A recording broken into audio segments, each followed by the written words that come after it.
اعوذ باللہ من الشیطان الرجیم بسم اللہ الرحمن الرحیم۔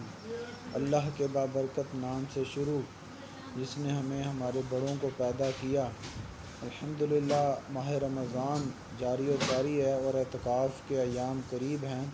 چند ایک ضروری مسائل اعتکاف کے بارے میں۔ نبی علیہ الصلوۃ والسلام کی سنت مبارکہ ہے رمضان کے آخری دن کا اعتکاف کرنا، اور آپ کی ایک حدیث مبارکہ سے پتہ چلتا ہے کہ جو بندہ رمضان کی آخری 10 روزوں کا اعتکاف کرے تو اس کے لیے 2 حج اور 2 عمروں کا ثواب ہے۔ تو کم از کم ہمیں پوری زندگی میں ایک دفعہ تو اعتکاف کر ہی لینا چاہیے۔ یہ جو آخری 10 دن اعتکاف کیا جاتا ہے، اس کی شرعی حیثیت سنت مؤکدہ علی الکفایہ کی ہے کہ محلے میں سے، علاقے میں سے 1-2 بندے بھی مسجد میں اعتکاف کر لیں تو باقی سارے کے سارے بری الذمہ۔ مرد حضرات مسجد میں اعتکاف کریں گے اور خواتین گھر میں کوئی ایک کمرہ منتخب کر لیں جس میں وہ اعتکاف نماز وغیرہ پڑھ سکتی ہیں، اس میں وہ اعتکاف کریں گی۔ اس اعتکاف کے لیے روزہ رکھنا شرط ہے۔ جو بندہ روزہ نہیں رکھ سکتا یا روزہ رکھا تھا غلطی سے روزہ ٹوٹ گیا یا جان بوجھ کے اس نے روزہ توڑ دیا تو اس کا اعتکاف بھی ٹوٹ جائے گا۔ دوسرا، اگر بلا عذر مسجد کے دروازے سے باہر گیا، چاہے تھوڑی دیر کے لیے گیا، کوئی عذر نہیں تھا تو اس کا بھی اعتکاف ٹوٹ جاتا ہے۔ خواتین بلا عذر اگر باہر نکلیں، کمرے سے باہر نکلیں تو ان کا بھی اعتکاف ٹوٹ جائے گا۔ ہاں، اگر ضرورت ہو، مثلاً وضو کرنا ہے، واش روم کے لیے جانا ہے یا کھانا اپنے لیے بنانا ہے، کھانا لے کے آنا ہے، تو پھر وہ ان صورتوں میں باہر جا سکتی ہیں اور کھانا وغیرہ اپنے لیے بنا کے لا سکتی ہیں، ان کا اعتکاف نہیں ٹوٹے گا۔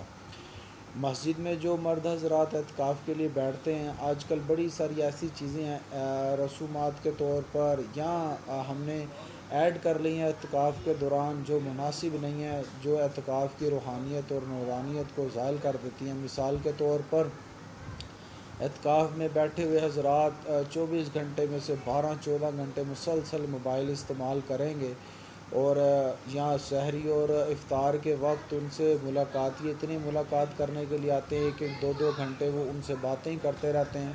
اعتکاف کا حقیقی مقصد کیا ہوتا ہے کہ بندہ دنیا سے کٹ کے اللہ تبارک و تعالیٰ کا قرب حاصل کرنے کے لیے مسجد میں اپنے آپ کو روک رہا ہے۔ تو جب آپ نے 10 دن کے لیے یہ ارادہ لے کے مسجد میں داخل ہوئے تھے تو پھر اس کی تکمیل کے لیے بھی کوشش کیجیے۔ یہ یاد رکھیے کہ مسجد کے اندر بلا ضرورت دنیاوی بات کرنا گناہ کا کام ہے۔ ہاں، اگر ضرورت ہو تو پھر بندہ دنیاوی بات کر سکتا ہے، ورنہ فضول گوئی سے بچنے کے لیے بندہ خاموش ہی رہے۔ فی نفسی خاموش رہنا کوئی عبادت نہیں ہوتا۔ ہاں، بندہ جب اعتکاف کی حالت میں ہے تو قرآن پاک کی تلاوت کرے، نوافل ادا کرے، قضا نمازیں اگر باقی ہے تو قضا نمازیں ادا کرے، مسجد میں ہے تو اذان بھی دے سکتا ہے، اسپیکر میں نعت پڑھ سکتا ہے، اذان کا جواب دے سکتا ہے، علم دین حاصل کر سکتا ہے، دوسروں کو علم دین سکھا سکتا ہے۔ قرآن پاک کی تلاوت کرنا، قرآن پاک کی تفسیر پڑھنا، یہ ایسے اعمال ہیں جو بندے کو دوران اعتکاف اختیار کرنے چاہیے۔ اچھا، یاد رکھیے کہ اگر بالفرض بندہ ادھر بیٹھ کے موبائل استعمال کر رہا ہے، ادھر گھر والوں سے ویڈیو چیٹ کر رہا ہے یا گھر والوں سے وقتاً فوقتاً آڈیو کال کر کے بات کرتا ہے، دوستوں کے ساتھ بات کرتا ہے، تو پھر یاد رکھیے ان چیزوں سے اس کا اعتکاف تو نہیں ٹوٹے گا کیونکہ وہ مسجد کے اندر موجود ہے، اعتکاف ہو جائے گا، لیکن چونکہ یہ والی چیزیں اعتکاف کی نورانیت کو کم کر دیتی ہیں تو یہ چیزیں اختیار نہیں کرنی چاہیے۔ اتنی زیادہ دنیاوی باتیں اور گھر والوں سے بندہ بات چیت نہ ہی کرے۔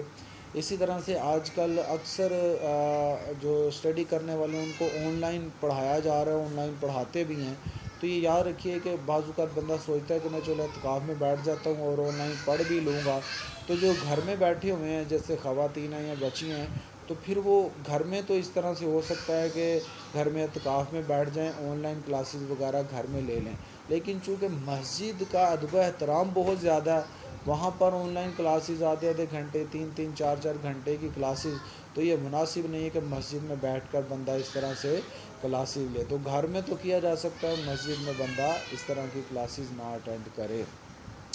اسی طرح سے یاد رکھیے کہ مسجد میں ایک رسم بن گئی ہے کہ ہم اعتکاف میں جو بیٹھتے ہیں ان کے لیے چادریں لگا دیتے ہیں۔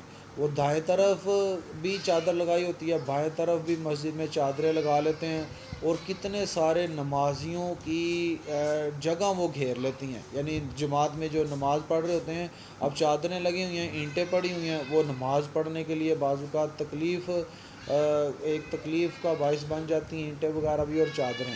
تو بندہ کوشش کرے کہ چادریں اگر لگائی بھی ہیں یکسوئی کے لیے، تو جب نماز کا وقت آئے تو بندہ چادریں وغیرہ سمیٹ لے تاکہ نمازیوں کو تکلیف نہ ہو۔